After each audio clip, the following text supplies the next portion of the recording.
by working together.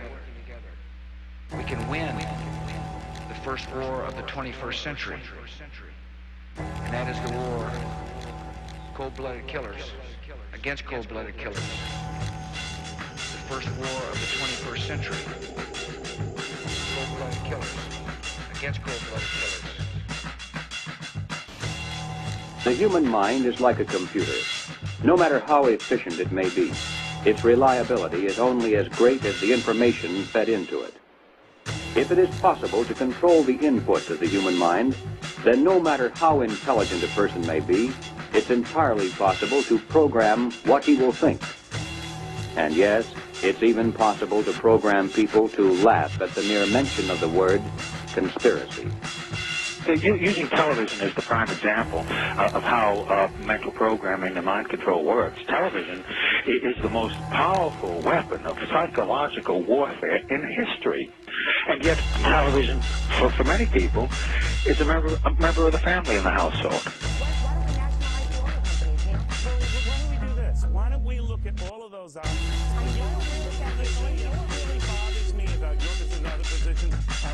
There's a movie called Loose Change that asserts hundreds, if not thousands, of Americans colluded to kill their fellow citizens on 9/11. That Al-Qaeda didn't attack us. We essentially attacked ourselves.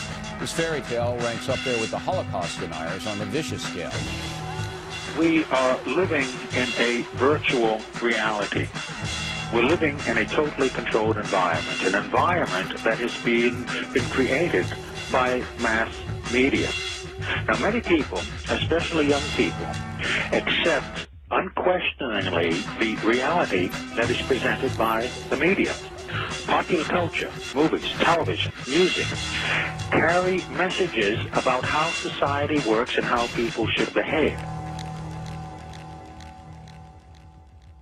The ultimate control is to control people without their conscious awareness. Again, television is a prime example. Think back to whenever you have observed young children or older adults sitting, watching television. They have this glassy-eyed, vacant look in their eyes because they are in a trance state, in a hypnotic state of mind. Now, as Charlie Sheen ranting like a lunatic about the September 11th attacks, now word comes that Sheen will be narrating a new film about 9/11 conspiracy theories. Joining us now, nationally syndicated radio talk show host Mike. They do not want you to think too much.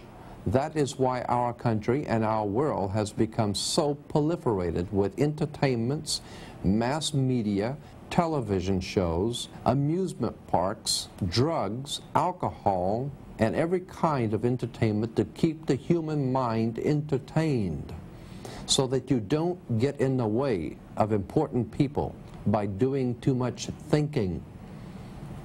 You had better wake up and understand that there are people who are guiding your life and you don't even know it. So there, we have figured it out. Go back to bed, America. Your government has figured out how it all transpired. Go back to bed, America. Your government is in control again. Here's American gladiators. Watch this. Shut up. Go back to bed, America. Here's American gladiators. Here is 56 channels of it.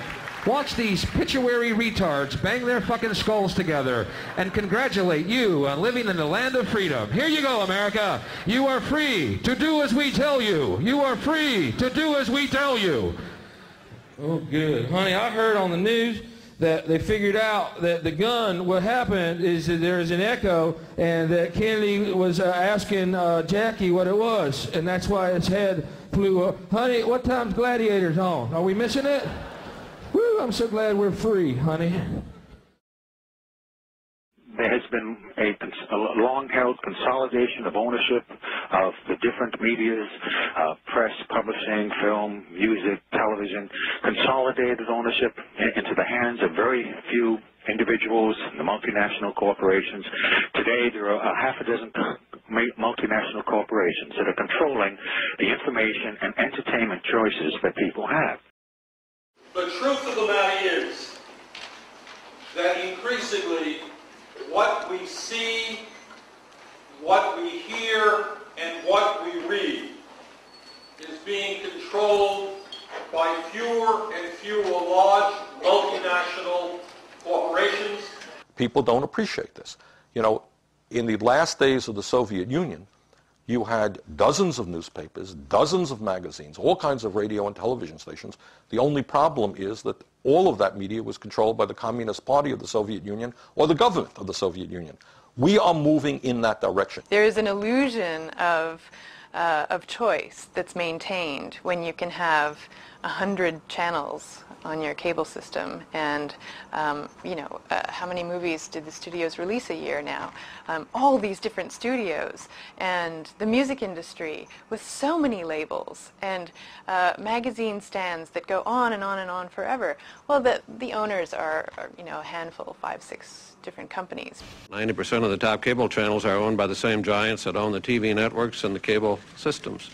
More channels are great, but when they're all owned by the same people, cable doesn't advance localism, editorial diversity, and competition.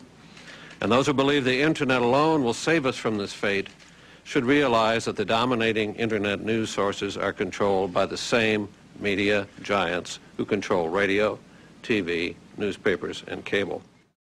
Okay, we say we've got freedom of press in this country, and some folks have said that you've got freedom of press as long as you own it. Well, who owns the media? And when I say that, I mean it not literally, but as far as who controls the information that goes out in the media.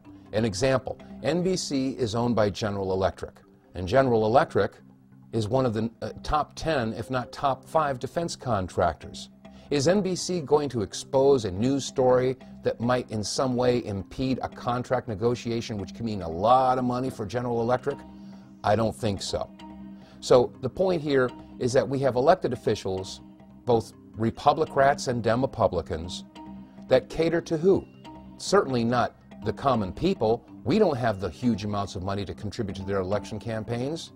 The people that contribute the most amount of money are the corporations. And so that representative or senator is going to do what is going to be in the best interest of those corporations. So if the corporations are controlling and influencing our elected officials, we must also take a look at the mainstream media. Who pays the bulk of the advertising dollars that keep the mainstream network news going? Is the major corporations.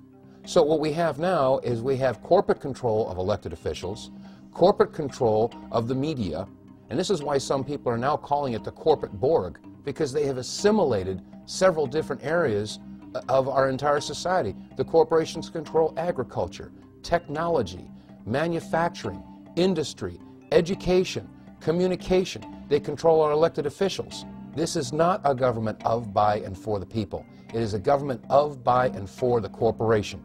And by definition, when business controls government, that is inescapably fascism.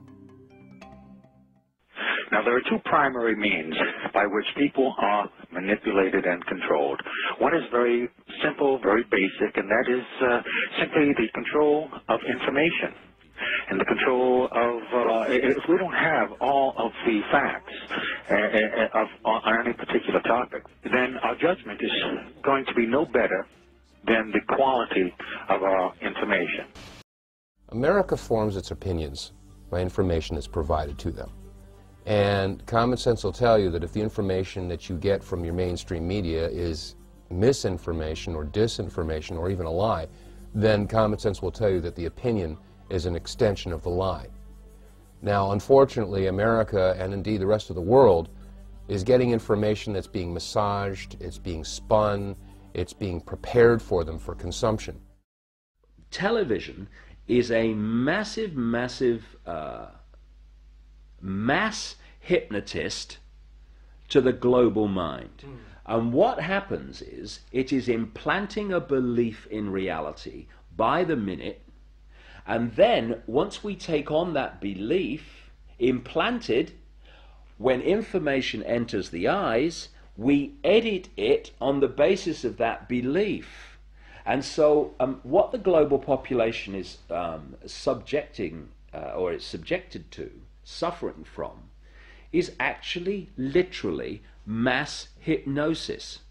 And when we talk about people who kind of start to see things and see the manipulation they couldn't see before, what do we say about them? What do they say about themselves? They say, I woke up. Exactly what they've done.